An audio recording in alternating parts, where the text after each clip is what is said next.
ทายสบายดีเด้อทักทายสบายดีเนาะสบายดีวันทิศเนาะมื้อนี้เนาะวันทิศผู้ใดเข้ามาเนาะสามารถเนาะทักทายกันได้เลยเนาะทักทายกันได้ซึ่งมื้อนี้เราจะมาให้ความลับในเรื่องของว่าเสน่ห์ของผู้หญิง5เสน่ห์ของผู้หญิงที่คนเห็นปุ๊บแล้วเขาสนใจปั๊บเนาะเขาสนใจปั๊บนั้นมันมีอีหยังเดซึ่งสิ่งเหล่านี้มันเป็นสิ่งที่อยู่ใกล้ตัวเฮาแต่บางคนบ่ได้ใส่ใจเนาะส่วนหลายเลยแหละบ่ได้ใส่ใจเพราะมันเป็นของที่อยู่ใกล้ตัวเฮามันเป็นสิ่งที่อยู่ใกล้ตัวเฮาจนกลัวเฮาลืมเนาะสิ่งที่เฮาลืมนั่นน่ะมันบ่เป็นเกิดจากหยังมันเกิดจากว่าเฮาเป็นผู้หญิงแล้วเฮามีภาระหลายอย่างเนาะบ่ว่าแต่เรื่องเงินบ่ว่าแต่เรื่องครอบครัวเนาะเรื่องหาเงินบ่พอเรื่องเป็นแม่ย่าแม่เฮือนที่ดีและที่สำคัญยังเรื่องที่เป็นเมียที่ดีของผัวอีกเนาะยังรับหน้าที่เวียกงานอย่างหลายๆอย่างนำกันซึ่งมันจะเฮ็ดให้ผู้หญิงเฮาลืมเรื่องใกล้ๆตัวของเฮาไปเนาะฉะนั้นมื้อนี้เฮาต้องมาเรียนรู้เพราะว่าเรื่องความงามเรื่องเสน่ห์นี่นะมันเป็นเรื่องหนึ่งที่มันอยู่ใกล้ตัวผู้หญิงเฮามันเป็นของคู่กับผู้หญิงเฮาเนาะฉะนั้นมื้อนี้มาเอา5ความลับเนาะ5ความลับของผู้หญิง5ความลับเสน่ห์ของผู้หญิงที่คนเห็นปุ๊บแล้วเขาสนใจปั๊บเขาทักปั๊บเนาะคนนี่มันบ่แม่นแต่ว่าผู้หญิงผู้ชายมักผู้หญิงก็มักคือกันเนาะฉะนั้นจุดที่สังเกตเฮ็ดให้คนสนใจหลายที่สุดในตัวของคนคนหนึ่งนั่นน่ะ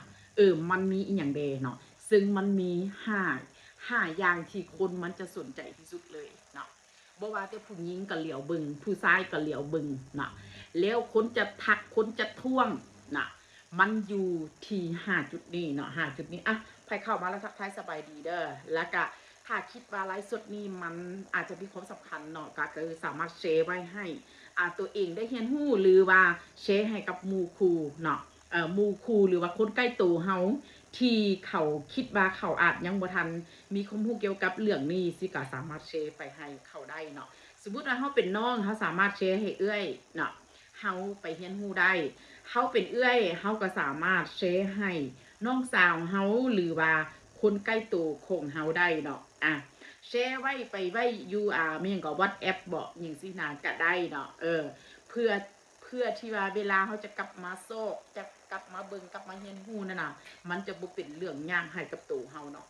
เดี๋ยวอาจารย์แชร์แป๊บนึงเนาะแชร์แป๊บนึงแล้วเฮาก็สิมาเข้าเรื่องกันเลยเนาะซึ่งมื้อนี้เป็นวันอาทิตย์เฮาจะใส่วันอาทิตย์นี้ให้เป็นวันที่มีประโยชน์เนาะและเป็นวันที่เฮาต้องได้พัฒนาตัวเองไปพร้อมๆกันเนาะซึ่งมันเป็นเวลาที่โดนเติบเนาะที่บ่ได้มาไลฟ์สดกันนะใครเข้ามาแล้วสามารถทักทายสบายดีกันได้เด้อบ่มีเน็ตเน็ตบ่ค่อยจะดีเนาะเสียงดังอยู่เนาะเสียงดังอยู่โอเคทักทายสบายดีเนาะคำพันเด้อสบายดีคำพันเนาะเห็นรูปน้อยมีรูปน้อยแสดงหาเสน่ห์ของผู้หญิงหาเสน่ห์ของผู้หญิงนี่มันจะมีเนาะอันดับแรกเลยที่คนสนใจที่สุดทุกคนคิดว่ามันเป็นอย่างในตัวของผู้หญิงคนหนึ่งเนาะในตัวของผู้หญิงคนหนึ่งผู้ชายก็เช่นเดียวกันแต่ผู้ชายจะแตกต่างไว้หนึ่งผู้ชายจะแตกต่างหนึ่งเวลาผู้หญิงสังเกตผู้ชายก็จะบุคือผู้ชายสังเกตผู้หญิงเนาะฉะนั้น5จุดนี้คือ5จุดที่คนเห็นปุ๊บแล้วคนสนใจปั๊บเลยเนาะสนใจปั๊บนั่นก็คืออันดับแรกใบหน้ามาก่อนเลยเนาะใบหน้ามาก่อนเลยเขาเอิ้นว่าท่านหน้า หน้าใสในนึงนี่นะคนจะทักทันทีเลยว่าเอาไปเฮ็ดยังมาหน้าคือใสแท้หน้าคือพองแท้เอาไปเฮ็ดยังมาหน้าคือตึงแท้เนาะคนมันจะสนใจหน้าเป็นอันดับหนึ่งเลยเนาะฉะนั้นคนมันถึงมักลงทุนให้กับตัวเองผู้หญิงเขาถึงลงทุนไปเฮ็ดดังไปตัดตาทรงสั้นไปซีดหน้าซีดค้างเฮ็ดให้หน้าเลี้ยวเฮ็ดให้หน้าเด้งหน้าตึงซีดหน้าใสซึ่งผู้หญิงมันจะลงทุนเกี่ยวกับด้านนี้เพราะอย่างเพราะว่ามันเป็นเสน่ห์ที่เฮ็ดให้ผู้คนเห็นปุ๊บแล้วสนใจปั๊บนะเห็นปุ๊บแล้วสนใจปั๊บฉะนั้นเรื่องใบหน้ามันถือเป็นเรื่องหนึ่งที่สำคัญเพราะมันบ่มีขายอยู่ตลาด ถ้ามื้อนี้หน้าเขาเพหน้าเขาพังหน้าเขามันบ่งามน่ะเขาอยากได้หน้าใหม่ซึ่งเขาจะเฮ็ดแบบใดถ้าเขาไปศัลยกรรมบางคนเนาะมีเงินมักด้านนี้ก็สามารถไปเฮ็ดได้เนาะแต่บางคนที่มันบ่มีหรือว่าบ่มักด้านนี้อยากรักษาแบบธรรมชาติเนาะแบบธรรมชาติก็จะต้องใส่ใจแล้วก็จะต้องดูแลเพราะหยังเพราะมันเป็นเสน่ห์ของผู้หญิงมันเป็นเสน่ห์ของผู้หญิงถ้าผู้หญิงเด้อหน้าแฮวหนึ่งแฮวห้อยติ่นกาหลายสองหน้าโวกหลายสามฝ้าหลายสี่สิวหลายห้าหน้าตกเม็ดหลายถ้ามีห้าอย่างนี้แล้วอยู่กับใบหน้าเขาแล้วบอกได้เลยว่ามันจะเป็นสิ่งหนึ่งที่เฮ็ดให้ผู้หญิงเฮาบ่มีความมั่นใจย่างไปใส่มาใส่ก็เฮ็ดให้เฮาบ่อยากไปแล้วเขามีความรู้สึกอายเขามีความรู้สึกว่าด้อยค่าตัวเองเนาะดังนั้นมันถึงหน้ามันถึงเป็นอย่างหนึ่งที่มันสำคัญอย่างหนึ่งที่มันเป็นเสน่ห์แฮงให้กับผู้คนเวลาเห็นปุ๊บเขาสนใจปั๊บนะเขาเห็นปุ๊บเขาสนใจปั๊บฉะนั้นสิ่งเหล่านี้มันถึงเป็นเนาะประเด็นหนึ่งที่สำคัญเพื่อให้เขาเห็นที่เว้านี่มันโบแมนย้อนอย่างที่เว้านี่เว้าเพื่อให้ทุกคนคิดได้แล้วดูแลใบหน้าของตัวเองเนาะดูแลใบหน้าของตัวเองเพราะใบหน้าเขาบ่สามารถปกปิดได้บ่มีเสื้อผ้านุ่งใบหน้าเขาคันเขาอายเขาสิใส่เสื้อผ้าไปยิบเสื้อมาให้มันใส่มันก็เป็นไปบ่ได้ใบหน้าคือจุดหนึ่งเนาะที่มันเป็นสิ่งหนึ่งที่ต้องประเสริญกับแดดกับลมกับขี้ฝุ่นกับผู้คนเนาะแดดจะแดดจะร้อนฝนจะตกหน้าก็จะต้องประเสริญกับสิ่งเหล่านี้เนาะฉะนั้นเนาะมันถึงเป็นเรื่องหนึ่งที่เราจะต้องดูแลที่เว้ามานี่เด้อที่เว้ามานี่มันเป็นเรื่องที่ว่าบางคนใส่ครีมเครื่องสำอางเนาะหลายๆอย่างผ่านมาแล้วบางคนใส่ครีมบำรุงตัวบักเพลงเนาะใส่ครีมบำรุงตัวบักเพลงแต่ว่ามันยังบ่สามารถช่วยเฮ็ดให้หน้าเฮานี่นะดีได้เนาะดีได้ดังที่เฮาอยากได้ตึงบ่พอเนาะยังหน้าก็ยังค้ำอยู่ยังดำอยู่อย่างสินะฉะนั้นการบำรุงนี่เด้อสิบอกให้ว่าเฮาสิบำรุงการบำรุง10 เทื่อบ่เท่ากับการป้องกันเนาะบ่เท่ากับการป้องกันเป็นอย่างจะค่อยเว้าแบบนี้เพราะอย่างเพราะว่าการป้องกันนี่นะมันสำคัญกว่าการบำรุงอีกคือในมื้อนี้ไปใส่ละกันแดดอาจารย์อยากนำเสนอเด้อกันแดดดิบ่แม่นของอาจารย์ก็ได้เนาะของไผก็ได้แต่ขอให้เป็นของดีปักเอ้ยเอากันแดดตัวมามีใส่มาให้แน่ซึ่งกันแดดตัวใดก็ได้แต่ให้มันเป็นกันแดดตัวที่มันดีเพราะการป้องกันนี่นะมันสำคัญกว่าการบำรุงนะการป้องกันยัง1ป้องกันแสงแดดเนาะป้องกันแสงแดดป้องกันฝุ่นละอองแสงแดดเนี่ยมันมีทั้งแสงแดดแล้วก็แสงไฟที่เขาไล่สดดีแล้วก็แสงทั้งโทรศัพท์ผู้ใดลิ้นโทรศัพท์หลายๆเนาะมันก็จะเฮ็ดให้หน้าเขาค้ำหน้าเขาดำหน้าเขาตกเม็ดหน้าเขาเป็นฝ้าได้เนาะแล้วก็แสงยังแสงแสงคอมเนาะผู้ใดอยู่หน้าจอคอมพิวเตอร์แล้วผู้ใดที่ขายปิ้งเอ็นขายปิ้งป๋าขายปิ้งไก่ขายปิ้งหมูขายปิ้งหมาขายปิ้งแบ้ขายอย่างก็แล้วแต่ขายที่มันเป็นปิ้งแล้วมันอยู่กับสิ่งที่มันร้อนๆตัวนี้เอาอยู่เนาะตัวนี้เป็นกันแดดทองคำบ่เห็นดีตัวนี้เป็นกันแดดทองคำซึ่งเป็นกันแดดที่บริสุทธิ์เด้อสิบอกให้ฟังเนาะสิเว้าให้ฟังบ่ได้เว้าให้เชื่อแต่เว้าให้ฟังเนาะมันเป็นกันแดดบริสุทธิ์ซึ่งคำว่าบริสุทธิ์เนี่ยมันจะบ่เฮ็ดให้หน้าเฮามันมีปัญหาในระยะยาวบ่มีสารตกค้างเนาะบ่มีสารตกค้างและที่สำคัญมันเติมคอลลาเจนให้กับใบหน้าเฮาอีกมันมีบำรุงให้ในตัวอีกแล้วมันป้องกันแสงแดดได้อีกแล้วมันบ่เฮ็ดให้เฮามีห้อยตีนกาหลายขึ้นก่อนเก่าตัวนี้มันเป็นกันแดดทองคำแล้วมันเป็นโมเลกุลที่น้อยมันจะมีโมเลกุลที่น้อยแล้วมันจะซึมเข้าหน้าเฮาไว้เนาะตัวนี้ใส่ได้มาเข้าเดือนนี้เป็นเดือนที่3บอกได้เลยว่าตะกี้ตอนที่ยังบ่ได้ขายบ่ได้มีกันแดดตัวนี้อาจารย์จะใส่แบรนด์หนึ่งซึ่งเป็นแบรนด์ดังในลาวแหละเนาะแต่ว่าราคาแม่น990 บาทเนาะ30 กะลัมเท่ากับตัวนี้30 กะลัมเท่ากับตัวนี้ตัวนั้นเนี่ยอาจารย์ใส่ได้มาหลายปีเนาะประมาณ15 ปีตัวนั้นใส่ได้มา15 ปี การที่ใส่ตัวนั้นได้15 ปีเพราะอย่างบ่เคยเปลี่ยนได้เป็นคนที่ใส่เครื่องสำอางแล้วบ่มักเปลี่ยนเพราะอย่างเพราะว่าการที่เฮาใส่เครื่องสำอางแล้วเฮาเปลี่ยนเรื่อยๆมันยิ่งเฮ็ดให้หน้าเฮามันมีความเสี่ยงต่อกับหยังสารเคมีหลายๆอย่างเฮ็ดให้มีสารเคมีสะสมแล้วอายุเฮาแห้งหลายอายุเฮาแห้งหลายแห้งเฮ็ดให้ผิวเฮานี่นะอ่อนแอแล้วมันสามารถที่จะแบบเพพังแพ้ได้เนาะดังนั้นจะบ่มักเปลี่ยนเนาะจะใส่ยี่ห้อมันนั่นมาจนได้หลายปีเนาะจนหาก็เปลี่ยนอันนี้ได้เดือนที่3เด้อเข้าเดือนที่3สาเหตุที่เปลี่ยนจากตัวนั้นมาตัวนี้เกิดจากอย่างเกิดจากว่าเป็นสินค้าของตัวเองแล้วทดลองก่อนทดลองเพราะว่าอยากได้เอามาไว้ให้ผู้คนได้ลองใส่เพราะว่าตัวที่อาจารย์ใส่นั้นมันแพง990 บาทมันถึกอยู่600,000 ปลายเนาะ600,000 ปลายแต่มันแมน30 กรัมคือกันกับตัวนี้เลยปริมาณมันเท่ากันตัวนั้นก็ใส่ดีต่างแต่ว่ามันค่อนข้างที่จะแพงซื่อๆแต่ตัวนี้เนาะตัวนี้มันเป็นกันแดดทองคำตัวนั้นก็กันแดดทองคำคือกัน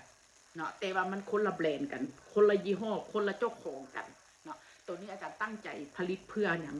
เพื่อให้ขายตัวนั้นนะขายได้อยู่มันจะมีลูกค้าหน่อยตัวนั้นนะเพราะว่ามันค่อนข้างที่จะแพงเนาะค่อนข้างที่จะแพงแต่ตัวนี้เขาผลิตเองเขาใส่ต้นทุนที่มันต่ำเขาใส่ต้นทุนที่ให้มันต่ำหน่อยนึงหมายถึงว่าเขาเอากำไรหน่อยแล้วคืนกำไรให้ลูกค้าหลายเนาะให้ลูกค้าได้มีโอกาสได้ใส่ตัวนั้นมันถึกอยู่600,000 ปลายแต่ตัวนี้ฮู้บ่เนาะคันราคาปกติเด้อมัน400,000มันราคาปกติแมน390,000เนาะแต่ถ้าผู้ใดเห็นในไลฟ์สดเด้อให้เด้อ350,000เอาไปลองใส่เนาะผู้ใดที่กำลังตามหาบอกได้เลยว่าใกล้ปีใหม่แล้วเนาะลองเอาไปใส่เบิ่งเพราะอย่างเพราะวันหน้าเขาเด้อขั้นอายุยังน้อยนะบ่จำเป็นจะต้องเลือกลายก็ได้อายุ17-18 ปีหา30 ปีเนาะบ่จำเป็นต้องเลือกลายก็ได้เนาะใส่ยี่ห้อทึกๆก็ได้บ่เป็นหยังเนาะแต่ถ้าเขาอายุเริ่มหลายขึ้นเขาจะต้องซอกยี่ห้อที่ว่ามันเป็นตัวหนึ่งที่บำรุงเพิ่มคอลลาเจนเนาะมีวิตามิน E สูงเนาะป้องกันแสงแดดUVA UVB ได้ดีเนาะมันถึงจะเฮ็ดให้หน้าเขาเนี่ยนะคงความสาวได้อยู่ดนๆถ้าว่าเขาบ่สนใจเรื่องนี้มันก็ยิ่งจะเฮ็ดให้หน้าเขาเนี่ยนะแก่ก่อนวัยบางคนอายุ30 ปีนะเบิ่งหน้าคือแต่แม่น37-38เนาะบางคนอายุ20ปลายปีเบิ่งหน้าคือแต่30ปลายปีเนาะมันบ่ได้มันเกิดจากอีหยังบางคนนี่ไปซีดมาแล้วไปเฮ็ดมาแล้วไปเติมมาแล้วแต่ครีมที่ตัวเองใส่มันยังเป็นครีมที่ยังบ่มีคุณภาพพอสมควรเนาะฉะนั้นสิ่งเหล่านี้มันถึงสำคัญที่สุดเนาะฉะนั้นให้เฮากลับไปเบิ่งที่ตัวเฮาเองก่อนเนาะไปเบิ่งที่ตัวเฮาเองแล้วครีมที่เฮาใส่ก่อนว่าเฮามีหยังแดเนาะว่าเฮามีหยังแดแล้วให้เข้าใจว่าการที่เฮาใส่ครีมนี่นะเฮาอาจจะคิดว่ามันอะราคาถูกแต่มันดีที่สุดแต่ในความเป็นจริงสิบอกให้ได้ว่าโลกนี้มันบ่มีสินค้าตัวใดดีแล้วเขาเอามาขายถูกบ่มีในโลกนี้มีแต่สินค้าที่ดีแล้วเขาขายแพงเท่านั้นถ้าสินค้าบ่ดีแล้วเขาเอามาขายแพงมีแต่มีน้อยเนาะเพราะบ่มีไผส่วนหลายบ่มีไผกล้าตัวเนาะบ่มีไผกล้าตัวและสินค้าที่บ่ดีแล้วเขาขายถูกอันนี้มีอยู่จริงเนาะสินค้าบ่ดีแล้วเขาขายถูกแล้วก็สินค้าบ่ดีแล้วเขาขายแพงนี่นะมันมีสินค้าบ่ดีเขาเอามาขายแพงเขาอาจจะได้ขายได้แต่รอบเดียวเท่านั้นคือจบเนาะแต่อันนี้เว้าเพื่ออย่างเว้าเพื่อว่าบางคนเด้อลงเสือคำเว้าของคนว่าใส่ตัวดีแม่ดีได้เนาะมีแต่150,000มีแต่120,000ใส่แม่ดีได้เนาะชิบอกให้เลยว่าบ่มีของดีใดที่คนน่ะจะเอามาขายถูกบ่มีเว้นเสียแต่ว่ามันคุณภาพกับราคาน่ะมันเท่ากันเขาถึงจะขายได้เนาะฉะนั้นนี่คือเว้าเพื่อให้เขาเข้าใจถึงคุณภาพของสินค้าว่าการที่เขาจะเลือกใช้สินค้านี่นะให้เขาเข้าใจตัวนี้บ่มีสินค้าดีแล้วเขาเอามาขายถูกบ่มีเด็ดขาดเนาะ ะนั้นการป้องกันมันถึงเป็นเรื่องที่สำคัญเนาะการบำรุงมันบ่สำคัญเท่ากับการป้องกันยกตัวอย่างเด้อยกตัวอย่างว่าคนเฮาเช่นเดียวกันคนเฮาเช่นเดียวกันมื้อนี้เฮาจะบำรุงร่างกายเฮาดีขนาดใดเฮาจะไปออกกำลังกายเออออกกำลังกายอาทิตย์หนึ่ง3-4เทื่อร่างกายเฮาแข็งแรงหุ่นเฮาดีหุ่นเฮาเฟิร์มหุ่นเฮาเซ็กซี่ผิวพรรณเฮาดีผิวพรรณงามเพราะเฮาดูแลเพราะเฮาบำรุงแต่ถ้าเฮาขาดการป้องกันนอนน้ำผูทรายแล้วบ่ใส่ถุงอย่างอนามัยสมมุติผู้เป็นแสบเป็นสาวเป็นอย่างซี่นะเนาะ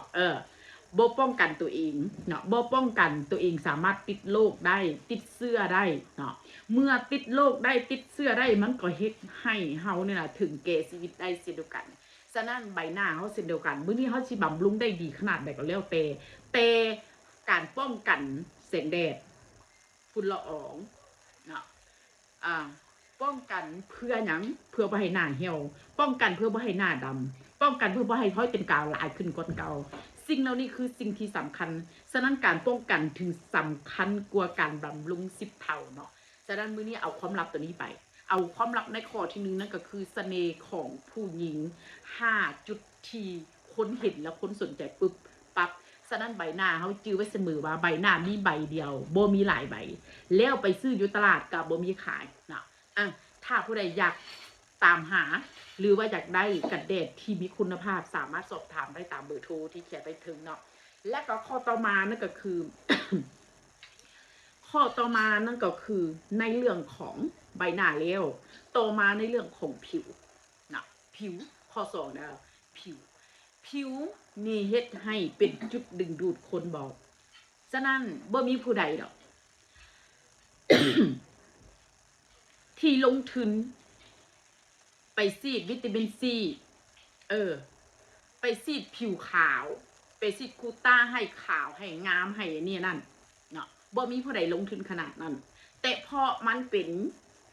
นเสน่ห์ของคนคนหนึ่งมันจึงคอยลงทุนขนาดนั้นเนาะผู้หญิงถ้าผิวดีผิวงามมันจะเฮ็ดให้คนเห็นแล้วประทับตาประทับใจเขาจะทักปุ๊บไปเฮ็ดอย่างมาช่วงนี้คือขาวขึ้นไปเฮ็ดอย่างมาคือว่าอันผิวนะพองเขาจะทักเขาจะถามทันทีเพราะมันเป็นเสน่ห์นะมันเป็นเสน่ห์ฉะนั้นเรื่องผิวนี่นะผู้หญิงจะใส่ใจเป็นพิเศษเนาะเป็นพิเศษห้องจากใบหน้าเลยห้องจากใบหน้าดังนั้นมื้อนี้ผู้ใดเนาะที่ว่ากำลังคิดที่จะไปซีดคูต้าบ่ซีดวิตามิน2วิตามินซีนี่นะมื้อนี้เนอะอาจารย์มีอย่างคูต้าตัวนี้ม้าใหม่ๆมากๆเลยเป็นคูต้าที่ม้าใหม่เป็นแบรนด์เดียวกับคอลลาเจนเด้อทุกอย่างที่มันนี่มันผลิตจากโรงงานเดียวกับคอลลาเจนที่อาจารย์ขายในรังนกสีทองตัวนี้เนาะตัวนี้นะมันจะช่วยเฮ็ดให้ผิวพองแล้วก็ใสผิวขาวได้เนาะผิวขาวถ้าผู้ใดกินเนาะมื้อนึง2 เม็ดเด้อภายใน7 มื้อจะเริ่มเห็นผลเลยผิวจะใสขึ้นเนาะตัวนี้มันโบเพียงแต่เฮ็ดให้ผิวขาวใสเท่านั้นเนาะแต่มันจะสวยหยังขับพิษในตับได้อีกที่อาจารย์ผลิตนี่นะเรื่องผิวเนี่ยนะอาจารย์ผิวธรรมดาเนาะเพราะว่าเป็นคนบ่มักความแบบบ่มักความโอเวอร์หลายเกินไปเนาะเป็นมักความเป็นธรรมชาติของตัวเองคันงามหลายเกินไปทุกคนสิบ่กดไลค์ให้เพราะบ่จื้อเด้เนาะลืมเด้บ่กดไลค์ให้เด้ก็เลยว่าเป็นคนที่มักดูแลตัวเองแบบธรรมชาติฉะนั้นที่ผลิตออกมานี่นะจุดสำคัญของมันก็คือมันขับพิษออกจากตับผู้ใดที่เจ็บตับแข็งหรือว่าตับบีเริ่มมีปัญหาเรื่องของตับอ่อนเพลียสินะเอาตัวนี้จัดตัวนี้ไปเพราะตัวนี้มันจะเป็นตัวหนึ่งที่ช่วยเนาะเฮ็ดให้ห่างกายนี่นะมันกระปี้กระเป๋าแล้วก็อารมณ์ดีอีกเนาะแล้วก็ที่สำคัญเรื่องของผิวคูต้านี่บอกได้เลยว่ามันมีหลายแบรนด์เนาะหลายแบรนด์เขาจะกินแบบใดก็มีราคานะเท่าที่อาจารย์ศึกษามาเวลาเขาไปผลิตเด้อเขาจะถามเขามันมีตั้งแต่ราคาตั้งแต่150 บาทขึ้นราคา150 บาทขึ้นเนาะว่าเขาจะผลิตแบบใดขึ้นมาเนาะผลิตแบบใดขึ้นมาอันนั้นขึ้นกับเฮาเนาะแต่แล้วมันจะมีราคาที่มันสูงสุดฉะนั้นอาจารย์จะต้องเอาราคาตัวที่มันสูงสุดเพื่อหยังเพ ราะว่าการขายนี่เด้อค่ะเขาอยากจะขายมันได้ดุนๆได้เป็น10ปีนี่นะสินค้านี่นะประเภทอาหารเสริมนี่นะเขาจะต้องเอาสินค้าที่มีคุณภาพแน่นอนว่ามันขายยากเข้าใจแต่การขายของเขาทำมันขายออกไปแล้วคนได้รับผล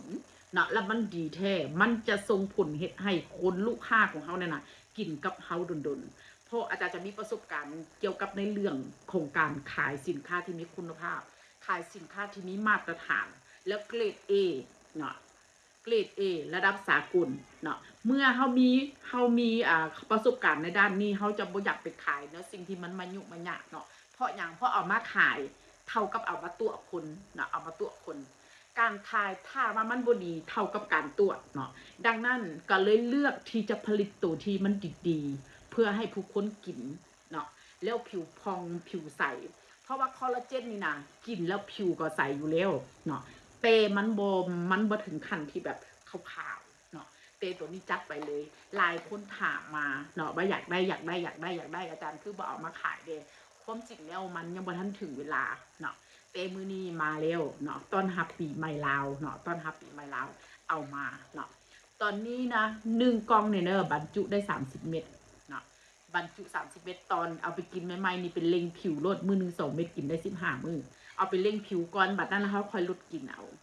ลดกินมื้อละเม็ดเนาะที่ตัวเองกินเพราะว่าตัวเองเป็นคนเนาะมีปัญหาเรื่องตับเนาะมีปัญหาเรื่องตับเพราะว่าเป็นคนมักเหล้ามักเบียร์เตกี้นะมักเหล้ามักเบียร์มักเที่ยวกลางคืนเฮ็ดให้ตับอ่อนเพลียเฮ็ดให้มีปัญหาในเรื่องของตับก็เลยอยากดูแลเรื่องของตับแล้วก็เรื่องของผิวบอกได้แล้วว่าผิวนี่บ่เคยสีดเนาะการสีดผิวเทื่อนึงนี่บ่แม่นธรรมดาเลยเฮาไปสีดผิวเทื่อนึงนี่เข็มนึงนี่ยังต่ำเด้อตัวที่มันถึงที่สุดนี่นะสีดคูต้าจังซี่นะต่ำที่สุดนี่แม่น 2,500 เข็มนึงนี่นะมัน 2,500 เนาะถามว่ามันอยู่ได้จักเดือนอยู่ได้จักปีเนาะบางเข็มอยู่ได้6 เดือนบางเข็มอยู่ได้1 ปีเนาะแล้วเฮาก็ไปสีดใหม่เนาะเฮาก็ไปสีดใหม่ฉะนั้นมันบางที่นะบางคนบ่รักษากินเหล้ากินเบียร์จังซี่นะอยู่ได้เดือน1 2 เดือนเนาะมันก็เฮ็ดให้เฮาดำให้เฮาค้ำคือเก่าแล้วแต่การกินมันจะรักษาได้ทั้งตับเนาะทั้งเลือดเนาะมันจะส่งผลเฮ็ดให้เซลล์ผิวของเขานี่นะมันกระปี้กระเป๋าแล้วก็ขาวแล้วก็ใสขึ้นเนาะเอาไปกินควบคู่กับคอลลาเจนยิ่งเป็นแบบนี้เลยเนาะเป็นแบบนี้เลยสุดยอดเนาะสุดยอดฉะนั้นเรื่องนี้คือเรื่องผิวเป็นเรื่องที่คนนี่นะเขาว่าอันใดขาวก็ซื้อมาทาหมดเขาว่าอันนี้คัดผิวขาวซื้อมาคัดอันนี้ทาผิวขาวซื้อมาทา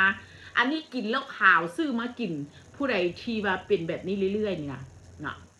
เป็นแบบนี้เรื่อยๆแต่ยังบ่ทันเจอทางออกที่ดีจัดตัวนี้ไปเนาะจัดตัวนี้ไปตัวนี้ตัวนี้แมนราคาเด้อเปิดเริ่มต้นให้เอาไปขายเท่าไหร่เนาะมันเป็นสินค้าใหม่บ่ค่อยจื้อราคาปานใดราคาเท่ากับ500,000 ซาว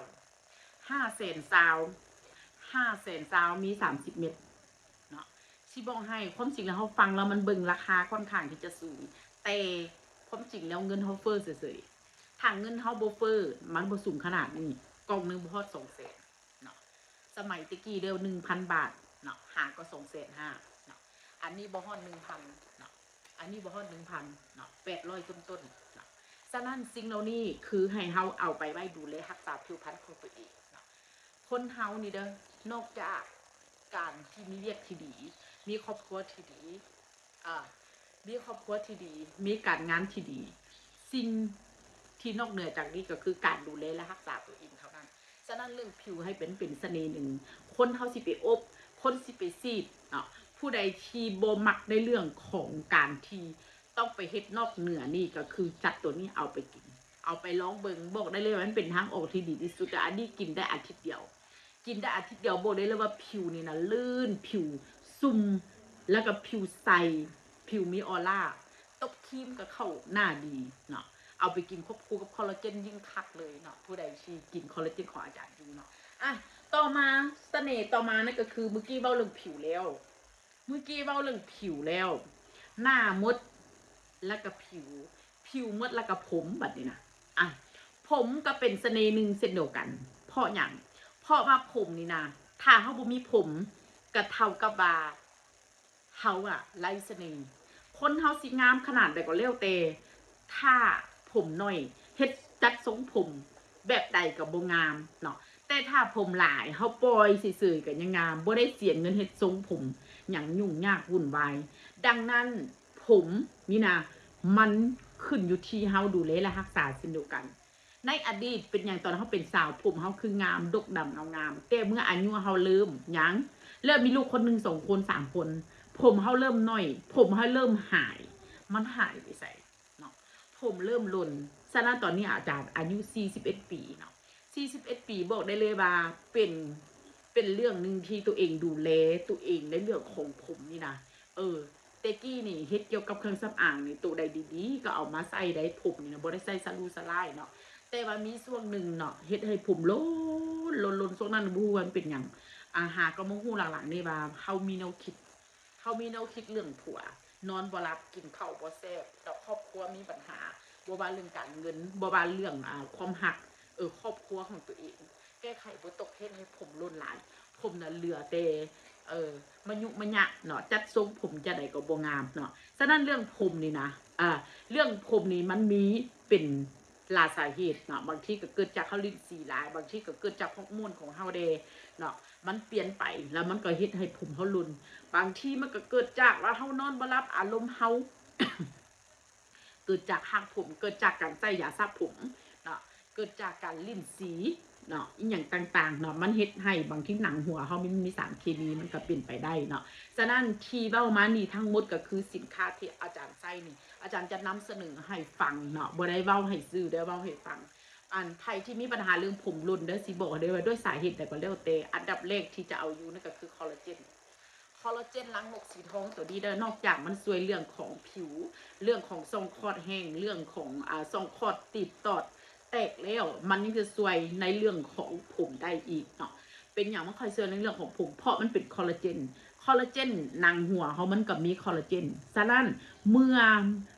อคอลลาเจนร่างกายของเขามันผลิตคอลลาเจนได้ตัวของมันเองมันจะช่วยจับหากผมของเขานี่มันได้ดีมันจะเฮ็ดให้ผมเขาบรุนหลายตอนนี้41 ปี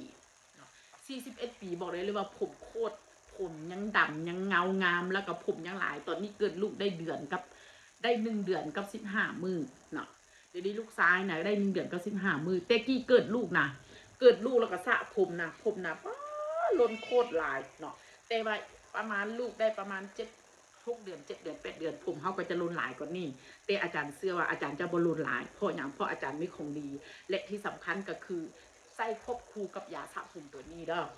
ยาสระผมตัวนี้เป็นยาสระผมสมุนไพรออร์แกนิก100%เลยเนาะต้มสดซึ่งยาสระผมตัวนี้อาจารย์ใช้ได้มา5 ปีแล้วใช้มาโดดแล้วแต่บ่ขายเนาะตอนนั้นบ่ได้เฮ็ดธุรกิจบ่ได้ขายเนาะแต่ใช้มาได้5 ปีแล้วเดี๋ยวนี้ลูกสาวแต่ละคนก็ใช้หมดเลยใช้หมดเนาะเป็นอย่างจะค่อยใช้เพราะว่าใช้ดูแลรักษาไว้คันเฮาบ่ใช้เฮาก็ไปซื้อทั้งนอกใช้เช่นเดียวกันเนาะก็เลยว่าเอามาขายเนาะเอามาขายเพื่อให้เอื้อยน้องคนใดที่มีปัญหาในเรื่องของผมจะได้มีโอกาสได้ดูแลและรักษาเส้นผมของตัวเองตอนนี้นะไส้ตัวนี้แล้วก็กินควบคู่กับคอลลาเจนบอกได้เลยว่าผมงามผมหลายแต่กี้หนังหัวของตัวเองนี่นะมันจะมีหนังหัวเห็นข้างหลังนี่นะมันจะมีเห็นหนังหัวหลายๆเด้แต่ตอนนี้บ่มีเนาะตอนนี้บ่เห็นหนังหัวบ่แม่นบ่มีหนังหัวมีหนังหัวแต่บ่เห็นหนังหัวฉะนั้นสิ่งนี้คือสิ่งที่อาจารย์ประทับใจที่สุดเลยเนาะแล้วจึงค่อยนำเสนอเนาะจึงนำเสนอตอนนั้นนี่หัวมันโล้นหัวมันล้านอยู่นี่เนาะเห็นสัดๆเลยเนาะปล่อยผมจะนี่แล้วก็เห็นเนาะบ่กล้าปล่อยผมมีแต่มัดขึ้นเท่านั้นเนาะฉะนั้นอันเซตหนึ่งนี่เด้อเซตหนึ่งนี่แมน149,000 กีบเนาะปริมาณมัน250เนาะ ml 250 ml เนาะได้ทั้งครีมนวดแล้วก็ได้ทั้งยาสระบางคนบ่อยากได้ครีมนวดเพราะบางโรงงานมันผลิตใบเฮาเป็นครูเฮาเอามาเป็นครูบางคนบ่อยากได้ครีมนวดเฮาก็จะเอายาสระผมใส่ให้เนาะเอาไปเลยยาสระผม2 อันเนาะแต่สิซื้อเดียวบ่ได้เนาะซื้อเดียวบ่ได้เพราะมันมาเป็นครูนะ ถ้าว่าเขาเป็นคนหนึ่งที่มีปัญหาในเรื่องของผมสามารถทักได้ถามได้เลยเนาะว่าต้องเก่งใจเด้อคันเว้าเรื่องผมเรื่องผิวเรื่องซองคลอดเรื่องนมเรื่องไงสินะถามได้เลยถามได้เนาะตัวนี้บอกได้เลยว่าที่เบ้ามาทั้งหมดที่ผลิตมาโบเมนเอามาขายเตเอามาใส่การที่เขาใส่ดีแล้วเขาบอกโตเขาบอกโตมันขึ้นอยู่ที่คนที่มีปัญหาว่าจะเอาหรือบ่เอาเท่านั้นเนาะฉะนั้นเปิดใจตัวเองแน่เปิดใจตัวเองหับในสิ่งที่มันดีๆให้กับตัวเองแน่บางทีอาจจะเห็นให้ชีวิตเฮาดีขึ้นชีวิตเฮามันจะดีขึ้นได้ก็ต่อเมื่อเฮานี่นะต้องดีกับตัวเองใจดีกับตัวเองบ่มันใจดีให้เต้ผัวบ่มันใจดีให้เต้ลูกอยากกินอย่างซื้อผัวอยากได้อย่างรถคันใดซื้ออยากได้ดินตอนใดซื้ออยากได้เฮือนหลังแบบใดเดี๋ยวเมียตั้งให้มูคูม้าแบบใดก็โอเคเซียวเดี๋ยวกูจัดให้เซียวไปเซียวมาหากูเลี้ยงมึงกูฮักมึงฮักทุกคนยกเว้นตัวเองเนาะฮักทุกคนยกเว้นตัวเองใจดีให้ทุกคนยกเว้นตัวเองพี่น้องมามากินข้าวกินน้ำกินเหล้ากินเบียร์ดีน้ำมดเตบดีกับตัวเองปล่อยให้ตัวเองหน้าเหี่ยวปล่อยให้ตัวเองบ่มีผมปล่อยให้ตัวเองผิวค่ำผิวดำบ่เอาแบบนี้เนาะบ่เอาแบบนี้เขาเอิ้นผู้หญิงบ่ดูบ่ฮักตัวเองเขาเอิ้นผู้หญิงแบบนี้เนาะฉะนั้นสระแล้วสระผมแล้วกินควบคู่กับคอลลาเจนบอกได้เลยถ้าว่าผมบ่เงาบ่งามเนาะมาติดได้เลยนะมาติดได้เลยอันนี้เว้าจากประสบการณ์จริงเลยนะเว้าจากประสบการณ์จริงโบแมนมาโคขายเนาะตัวเองไส้ดีแล้วก็ขายเนาะบอกเลยอันนี้เป็นผมปลอมนะผมเท่นะอันนี้นะผมเท่อันนี้คือสิ่งที่อยากจะฝากให้นอกจากเรื่องผมแล้วต่อมานั่นก็คือเรื่องนมอันนี้นะ เรื่องนมก็ยิ่งเป็นเรื่องหนึ่งที่จะสำคัญหรือบ่สำคัญกับบ่ฮู้แต่ที่ฮู้มานั่นก็คือเรื่องนมเป็นเรื่องใหญ่บางคนถึงลงทุนเป็นแสน200,000 บาทเพื่อไปเฮ็ดหยังไปเฮ็ดนมมาเพื่อหยังเพื่อหยังบ่เพื่อผู้ชายบ่แม่นเพื่อให้ตัวเองใส่เสื้อผ้าแล้วมันดูดีเพื่อจะได้ถ่ายรูปลงเฟซแล้วเห็นหน้า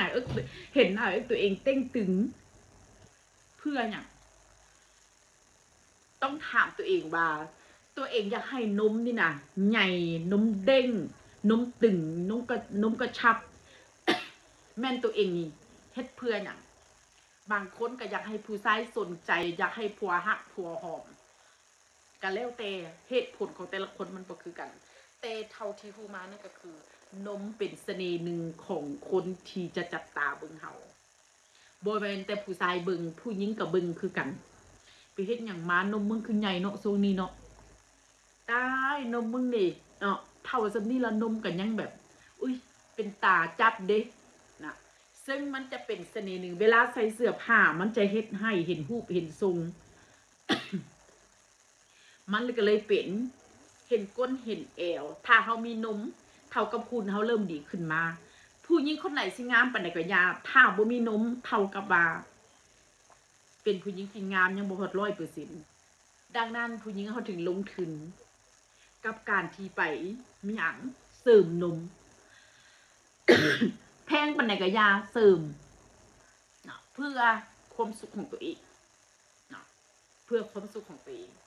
ฉะนั้นเรื่องนมถึงเป็นเรื่องใหญ่เนาะเรื่องนมถึงเป็นเรื่องใหญ่เว้ามาฮอดจุดนี้ก็คือถ้าผู้ใดที่อยากรักษาดูแลโดยที่แบบไม่ต้องผ่าตัดนั่นก็คือจัดคอลลาเจนล้างนกสีทองไปถามว่ากินแล้วใหญ่บ่นมบอกได้เลยว่ากินแล้วบ่ใหญ่เด้อสิบอกให้จุดนี้เด้อว่ากินแล้วนมบ่ได้ใหญ่แต่นมจะตึงนมจะกระชับนมจะบ่แฮวตัวนี้มีลูกค้าคนหนึ่งทักมาทางWhatsApp บอกว่าเอ้ยกินแล้วนมอันเขาอยากได้ยานมใหญ่เจ้าว่าซั่นก็บอกเอ้ยบ่มียานมใหญ่ได้อันเจ้าโคเด้ล้างนกสีทองขนาดเขาอยากได้มากินใหญ่เทโบแล้วถามอันนี้ก็บอกเลยว่าบ่ใหญ่เด้อเพราะว่านี่มันบ่แม่นยานมใหญ่มันบ่มีหยังเฮ็ดให้นมใหญ่ได้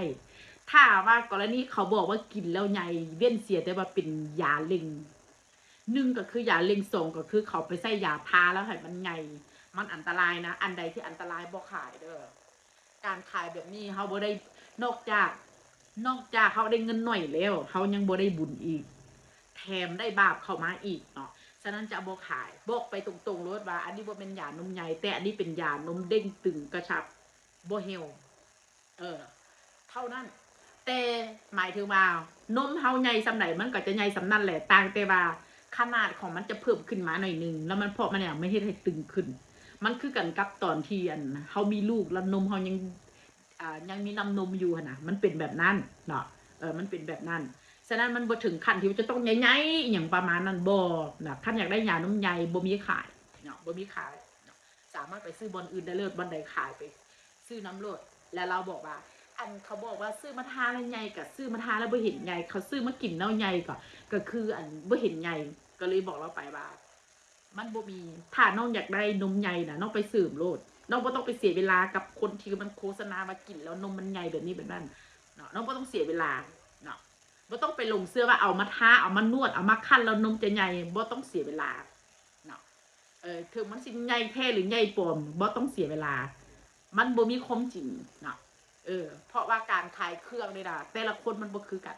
เนาะแต่ละคนมันบ่คือกันท่านคนที่ขายราคาสินค้าถึง50-60 พันอันนี้เฮาบ่ฮู้แต่เฮาขายสินค้าในราคาที่มันสูงนะเขาจะขายด้วยคุณภาพของสินค้ามาตรฐานของสินค้าเขาจะบ่ขายแบบว่าเอาแต่เงินนะเอาแต่เงินบ่เอาแบบนี้นะแบบนี้ฉะนั้นเรื่องนม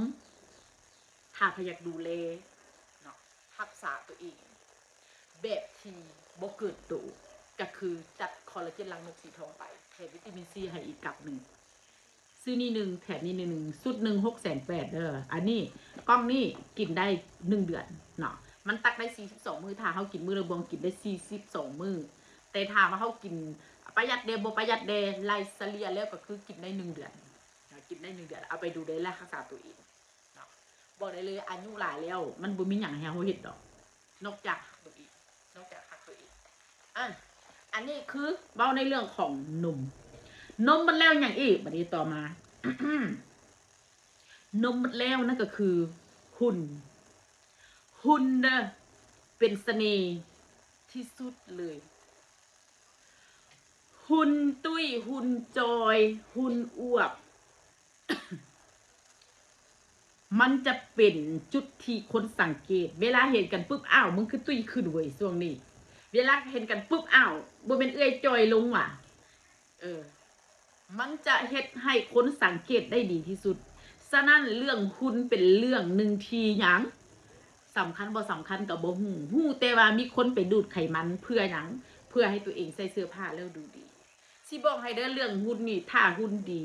เขาจะใส่เครื่องแบบธรรมดาราคาบ่แพงหลายมันก็งามแต่ถ้าหุ่นบ่ดีสลูดสลาดปูดเป็ดเนาะถึงเขาสินุ่งสิ้นใหม่ผืนละ2-3 หมื่นมันก็บ่ได้เฮ็ดให้เขางามขึ้นถึงเขาสิใส่คำมดโตมันก็บ่ได้เฮ็ดให้เฮางามขึ้นแต่ถ้าหุ่นเฮาดีบวกใส่กับการนุ่งเครื่องที่มันเหมาะสมกับตัวเฮาบวกกับการใส่เพชรใส่พลอยใส่คำที่มันพอล่ำพอดีมันจะเฮ็ดให้เฮาทรงเสน่ห์แล้วมีเสน่ห์แล้วเขาจะบอกไปเฮ็ดหยังมาหุ่นคือดีแท้เนาะฉะนั้นเรื่องหุ่นเป็นเรื่องนึงที่ดูเฮาจะต้องดูแลและรักษาถามว่ามีอันให้กินบ่มีเนาะเพราะว่าบ่ได้บ่เป็นคนที่บ่มักในเรื่องของการที่แบบกินยาลดหุ่นเนาะกินยาลดหุ่นบ่ฮู้ว่าในนี่ไผมักได้เป็นคนอยากจอยนะแต่เป็นคนที่บ่กล้ากินในเรื่องของยาลดหุ่นแต่ที่ตัวเองกินในทุกมื้อนี้ก็คือกินคลอโรฟิลเนาะเป็นอย่างจะค่อยกินตัวนี้เพราะว่าตัวนี้มันเป็นคลอโรฟิลไฟเบอร์ซึ่งมันจะช่วยให้ระบบขับถ่ายเฮาดีช่วยให้ระบบขับถ่ายเฮาดีการที่เฮาขับถ่ายดีเท่ากับว่าท้องเฮาบ่ใหญ่ผู้ใดที่บ่ทาย3 มื้อ4 มื้อ5 มื้อท้องเฮาจะอืดท้องเขาจะใหญ่เป็นพิเศษเนาะเพราะว่าของเก่าบ่ออกของใหม่มันมาเลยดิเนาะฉะนั้นถ้าว่าขี่บ่ออกผิวก็จะค้ำผิวก็จะดำเนาะอารมณ์ก็งุดงิดเนาะอารมณ์งุดงิดได้เนาะฉะนั้นอาจารย์กินกินบ่แม่นคอลลาเจนกินคอลลาฟิลไฟเบอร์เพราะหยังเพราะว่าบ่ได้บังคับให้ทายได้ตัวนี้บ่ได้บังคับบ่ได้เจ็บท้องเอาแท้ว่าบ่เป็นแบบนั้นแต่เป็นตัวที่กินแล้วให้เฮาทายแบบธรรมชาติฮอดยามแล้วก็ทายตื่นเช้ามาแล้วก็มื้อนึงต้องทายทีนึงนะขี้ร้ายสุดๆนะเนาะดูแล ตัวนี้มันจะช่วยอย่างล้างสารพิษในหลอดเลือดเนาะล้างสารพิษระดับซิลที่สำคัญเด้อผู้ใดเนาะที่มีปัญหาในเรื่องของแบบทายยากแล้วเป็นลิสะดวกตัวนี้มันจะช่วยได้ตัวนี้มันจะช่วยลดไม่หยังผู้ใดที่มีปัญหาในเรื่องของกระเพาะอาหารเนาะเริ่มเป็นมะเร็งเริ่มต้นแล้วก็มะเร็งลำไส้บอกพวกนี้นะตัวนี้มันจะช่วยได้เพราะอย่างเพราะว่ามันเป็นพืชผักหมักไม้สีเขียวถ้ากิน1 บวงในมื้อนี้เท่ากับ1 บวงนี่นะได้กิน1 บวงนี่โตมือเท่ากับเขาได้กินผัก10 กิโลเนาะเท่ากับเขาได้กินผัก10 กิโลฉะนั้นเอาตัวนี้ไปกินทดแทนผู้ใดที่บ่มักกินผักมักกินแต่สิ้นเอาตัวนี้กินเอาไปกินเพราะอันนี้ตัวเองกินแล้วก็ลูกๆกินหมดเพราะลูกดีเด้อมันมักกินฮอนดอกมักกินพิซซ่ามักกินแต่แฮมเบอร์เกอร์มักกินแต่มีไวๆมักกินอันมีก็มีเกาหลีเกาโลกระนี่นะฉะนั้นเฮาเว้าหลายก็บ่ได้ลูกนี่นะเด็กน้อยเด้อลิสะดวกนี่มันบ่แม่นเป็นแต่น้ำผู้ใหญ่เด้อเด็กน้อย 7-8 ปีก็เป็นทายบ่ออกให้บางคนก็11-12 ปีก็เริ่มเป็นแล้วเนาะฉะนั้นจัดตัวนี้ไปกินหมดครอบครัวเลยกินหมดครอบครัวเพราะว่าตัวนี้มันดูแลตั้งแต่หัวเฮาฮอดลำไส้เฮาเนาะตั้งแต่หัวออกก้นเนาะตั้งแต่หัวออกก้นตัวนี้เอาไปไว้ดูแลแล้วผู้ใดเลือดเหนียวเจ็บหัวเบิ่งเดียวจับตัวนี้ไปผู้ใดเลือดจางมักเป็นวินหน้าเหลืองๆเนาะตัวนี้มันจะไปปรับความสมดุลของเลือดเฮาเฮ็ดให้หยังเฮ็ดให้เลือดมันปกติฉะนั้นถ้าเลือดดีเท่ากับสุขภาพดีถ้าเลือดเข้มเกินไปเท่ากับว่าเฮาเริ่มมีอาการเลือดจางเกินไปมันจะเฮ็ดให้เฮามีอาการวินเนาะวินหัวเนาะฉะนั้นทุกครั้งที่เฮาเจ็บเฮาป่วยเฮามีปัญหาหรือสุขภาพเฮาไปหุ้งหมอเขาถึงให้เฮากวดเลือดเขากวดเลือดปุ๊บเขาจะฮู้ว่าเฮาเป็นโรคหยังเนาะเขาเป็นโรคหยังเฮาเจ็บหยังเขาจะบ่ให้เฮากินข้าวเขาสิให้เฮาไปกวดเลือดเนาะฉะนั้นเฮาจะต้องดูแลปากของตัวเองเนาะซอกสินค้าคุณภาพที่ดีๆเอามากินแล้วบ่ให้มันมีผลระยะยาวที่ผลิตมาทั้งหมดนี่มันบ่มีผลระยะยาวถ้ามีผลระยะยาวบ่กินเพราะอย่างเพราะอายุหลายและที่สำคัญพ่อแม่ด้วยกินหมดเลยพ่อแม่อาจารย์อยู่อุดมไซกินหมดเนาะกินหมดกินคอลลาเจนกินคลอโรฟิลเนาะกินเอ็กซ์ตร้ามันมีตัวหนึ่งยังบ่ได้เว้าในมื้อนี้เนาะที่บ่เว้าแล้วตัวนั้นน่ะตัวนั้นมันประเภทไขมันความดันสูงความดันสูงมีไขมันนั้นหลอดเลือดตัวนั้นน่ะเนาะอาจารย์กินเนาะกินฉะนั้นตัวนี้เนาะเว้าในเรื่องของหุ่นเป็นเรื่องนึงที่อาจารย์มีความเชื่อว่า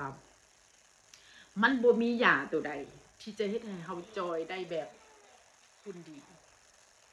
ผู้ใดที่แบบแนะนำว่าอยากกินแล้วจอยแบบนี้แบบนั้นบ่ได้ว่าบ่ดีนะจะมีความจริงหรือบ่มีความจริงก็ให้ทุกคนไปทดลองเอาเพราะหลายๆคนอาจจะเคยเห็นฮู้เกี่ยวกับในเรื่องการซื้อกินนี่แล้วเนาะแต่สำหรับตัวเองนี่บ่ได้เลยว่าบ่เคยกินเนาะเว้าประเภทเรื่องที่ไปกินแล้วลดน้ำหนักแบบนี้นั่นบ่ถ้าอยากลดน้ำหนักก็คือลดเรื่องกินบ่กินซีนหลายเนาะเลือกกินอาหารที่มันเป็นประโยชน์ส่งมาก็คือออกกำลังกายเพื่อให้หุ่นฟิตหุ่นเฟิร์มตัวนี้มันเป็นไปได้แท้เนาะมันเป็นไปได้แท้แต่ถ้าเอายามากินแล้วให้ตัวเองจอยอันนี้บ่กินพออย่างแล้วก็เคยคิดอยู่ว่าจะผลิตอย่างมาขายเพื่อให้หุ่นดีเนาะแต่คิดแล้วก็คือยังบ่ฮู้ว่าต่อไปนี่นะโรงงานมันจะมีบ่ประเภทที่แบบดูแลรักษาหุ่นมันมีโกโก้นะตัวนึงน่ะเอามากินแล้วมันดูแลรักษาหุ่นดีคักแต่อาจารย์บ่เป็นคนที่บ่มักกินโกโก้มักกินกาแฟเนาะบางทีก็สิผลิตเป็นกาแฟมาคือสิดีกว่าเนาะกำลังคิดอยู่เดี๋ยวนี้กำลังคิดอยู่ฉะนั้นสิ่งที่เว้ามาทั้งหมดก็คือเสน่ห์ของผู้หญิงที่คนจับตาแล้วก็เห็นปุ๊บทักปั๊บแม่นมี5อย่างจื่อได้บ่เป็นหยัง1ก็คือหน้า2ก็คือผิวผมนมหุ่นเนาะ5อย่างนี้ก็คือคนนี่นะมันจะเบิ่งเฮาบ่ว่าแต่หญิงบ่ว่าแต่ชายเห็นปุ๊บทักปั๊บแม่น5อย่างนี้เนาะฉะนั้นมื้อนี้เฮาจะใส่แบรนด์ใดยี่ห้อใดก็แล้วแต่ขอให้เป็นแบรนด์ที่ดีเป็นยี่ห้อที่ดีเป็นยี่ห้อที่มีคุณภาพมีมาตรฐาน ฉะนั้นให้แต่ละคนนี่นะกลับไปเบิ่งที่ตัวเองคืนว่าเขาใส่อย่างใดที่เว้ามาทั้งหมดนี่เป็นสินค้าที่ตัวเองกินอยู่นะกินทั้งกินทั้งขายเนาะจะบ่ได้กินอย่างเดียวถ้ากินอย่างเดียวจะงามผู้เดียวเนาะแต่มื้อนี้สิบ่กินผู้เดียวสิแนะนำให้กับทุกคนอันนี้คือกันแดดทองคำนะอันนี้คือคลอโรฟิลไฟเบอร์นะกินเพื่อขับล้างสารพิษเพื่อให้ระบบขับถ่ายดีอันนี้คือวิตามินซีกินเพื่อหยังกินผสมกับคอลลาเจนเนาะกินผสมกับคอลลาเจนวิตามินซีไปเฮ็ดให้ผิวพองผิวใสบ่แล้วเนาะมันจะรักษาในเรื่องของเลือดได้เด็นะในเรื่องของเลือดฉะนั้นคนที่เป็นไข้หยอกไข้ยุ่งไข้อย่างเงี้ยสินะเวลาเขาไปห้องหมอเขาจะเอาวิตามินเนี่ยเขากินเนาะเอาอย่างมาแซ่น้ำกินอย่างสินะเพื่อให้เขาร่างกายเขามันปรับได้ไวเนาะฉะนั้นเขาเติมวิตามินซีเข้าไปอย่าลืมเนาะแล้วก็คูต้าต่อไปที่ให้ลูกสาวกินลูกสาวคนหลานนะดำได้เพราะว่าตะกี้อาจารย์เป็นคนดำแบบนั้นเป็นคนดำคือกันแล้วบัดนี้เดี๋ยวนี้หันมากินหลายๆอย่างเนาะแล้วกินได้ตัวดีๆมันก็เลยเฮ็ดให้ผิวขาวขึ้นใสขึ้นเนาะฉะนั้นอันนี้คือคูต้านะใครที่อยากได้ผิวขาวจัดตัวนี้ไปเลยเนาะจัดตัวนี้ไปแล้วนอกจากนี้ก็คือยาซาผมยาซาผมสมุนไพรต้นตำรับเลยเนาะต้นตำรับจัดไปเนาะ149,000 กีบยังตัวสุดท้ายลืมเนาะอันนี้เป็นไม่หยัง สเปรย์หน้าวาวสเปรย์น้ำเล่หน้าวาวเนาะเฮ็ดให้หน้ามีความซึมซืนเนาะตัวนี้เด้อเวลาผู้ใดหน้าฮ้อนๆก็สีดได้สีดก่อนแต่งหน้าแล้วก็หลังแต่งหน้าเด้อขวด1นี่แสนกับ90,000 กีบซีดหลังแต่งหน้าแล้วก็ก่อนแต่งหน้าบอกได้เลยว่าเฮาซีดปุ๊บแป๊บหนึ่งเดือนหน้าเขาจะว้าวเนาะหน้าเขาจะงามมันจะเพิ่มความชุ่มชื่นให้กับผิวหน้าเขาเนาะถ้าเขาซีดสเปรย์หน้าเรื่อยๆมันจะเฮ็ดให้หน้าเขานี่ได้รับวิตามินซีได้รับออกซิเจนเนาะแล้วมันก็จะฟื้นฟูสภาพผิวของเขาจากเซลล์ผิวที่เขามันตายอยู่เนาะมันได้ซีดมีอย่างก่อนซีดสเปรย์ตัวนี้มันจะให้ได้มันฟื้นฟูขึ้นมาแบบมีชีวิตชีวาคือกันกับต้นไม้ได้รับน้ำเนาะมันก็จะเฮ็ดให้ต้นไม้เขียวเนาะพักเขียวขึ้นมาเนาะทันทีเนาะตัวนี้ที่เว้ามาทั้งหมดก็คือบ่ได้เลยเป็นสินค้าแบรนด์เดียวกันนะแบรนด์เดียวกันเลยแบรนด์เดียวกันมีแต่ยาสระผมนี่บ่แม่นแบรนด์ของดารามีแต่ยาสระผมบ่แม่นแบรนด์ของตัวนี้เพราะว่ายาสระผมตัวนี้มันเป็นยาสระผมที่มันเป็นธรรมชาติเนาะเป็นธรรมชาตินี่ค่อนข้างที่จะหาสมุนไพรยากเนาะก็เลยตัวนี้เขาบ่ได้ผลิตเนาะผลิตเฉพาะในเท่านี้เนาะสำหรับมื้อนี้ก็คือเอาความลับไปทั้งหมดก็คือหาเสน่ห์ของผู้หญิงไผที่ยังบ่ได้ดูแลจุดใดก็กลับไปดูแลไผที่เบิ่งหน้าตัวเองดีแล้วให้ไปเบิ่งตัวผมตัวเองคืนไผที่ผมงามอยู่แล้วให้ไปเบิ่งผิวคืนถ้าผิวงามอยู่แล้วให้ไปเบิ่งนม เบิ่งนมหมดละให้เบิ่งหุ่นบาดนี่เขาจะต้องเอาให้มันได้5อย่างนี่ทั้งหมดมันถึงจะสมชาติเกิดเฮาเกิดมาเป็นคนหนึ่งในชาติเดียวนะเขาก็จะต้องอยากได้ทุกอย่างเลยเนาะอยากได้ทุกอย่างแต่มื้อนี้อันใดเฮาดีเฮางามแล้วรักษาไปอันใดที่ยังบ่ดีบ่งามก็คือค่อยกลับมาดูแลตอนนี้ยังบ่สายเกินไปเนาะสำหรับใครที่มีปัญหาในเรื่องของช่องคลอดหรือว่าในเรื่องของการขายที่สนใจอยากจะเรียนขายออนไลน์ว่าจะขายแบบใดเพื่อให้ผู้คนเห็นนะก็สามารถมาเรียนรู้อยากเริ่มต้นขายออนไลน์แต่บ่ฮู้ว่าสิไปเฮ็ดแบบใดเฮ็ดคลิปวิดีโอแบบใดสิลงสิตั้งเพจแบบใดนะก็สามารถมาเรียนรู้ได้อาจารย์มีคอร์สสอนสอนแม่ค้าออนไลน์ที่จะเริ่มต้นเรียนรู้นะบ่ว่าจะสิขายรถมือสองขายอสังหาริมทรัพย์จะขายอย่างไรได้เฮ็ดแบบใดเพื่อให้เพจของตัวเองนี่ดัง Facebookดันตัวเองแล้วให้เขาเห็นเฮานะมื้อนี้อาจารย์มีคอร์สสอนมีสอนทั้งออนไลน์และก็สอนทั้งจื้อตัวหมายถึงมาเรียนกับอาจารย์เลยเนาะใครสนใจสามารถมาเรียนรู้ได้ใครอยู่ตามเพลงก็คือเรียนออนไลน์หรือว่าสิขี่ยนต์มาเรียนขี่รถไฟมาเรียนหรือว่าสิมาเจอตัวเลยก็ได้เนาะตัวนี้นะมันมีอยู่2ราคาเนาะฉะนั้นฝากไว้เนาะสำหรับน้องคนใดเนาะที่สนใจเกี่ยวกับในเรื่องของการขายมื้อนี้เขาจะบ่เก่งในเรื่องแต่ของการที่เขาขายสินค้านะแต่อาจารย์จะเป็นคนที่เนาะจะเก่งในเรื่องของทักษะการเว้าเนาะสอนคนเว้าสอนให้คนมีความกล้าเนาะตัวนี้เนาะ ตัวนี้คือมันออกแบบมาให้อาจารย์เป็นคนแบบนั้นเพราะอาจารย์อยู่กับในเรื่องของการขายมาได้เกือบ20 ปีอยู่กับการขายเครื่องเนี่ยมาได้เกือบ20 ปีฉะนั้นการขายบ่น้อยหน้าไผเนาะบ่น้อยหน้าไผเนาะทุกมื้อนี้ทุกคนอยู่ได้ทุกมื้อนี้เกิดจากที่ว่าเฮามีการขายไปซื้อเข้าขายไปซื้อเข้าเนาะฉะนั้นใครที่สนใจอยากเรียนรู้ก็คือสามารถมาเรียนรู้ได้เนาะทักตามเบอร์โทรสำหรับเรื่องของสินค้าสามารถถามได้โอ้ยแบตหมดเนาะอ่ะและกะมีหยังก็สามารถทักถามได้เนาะเราไลฟ์สดนี้ก็คือเขาจะได้สิ้นสุดไปตอนนี้เดี๋ยวเขามาเจอกันในไลฟ์สดต่อไปอ่ะเขาเข้าใจเจอกัน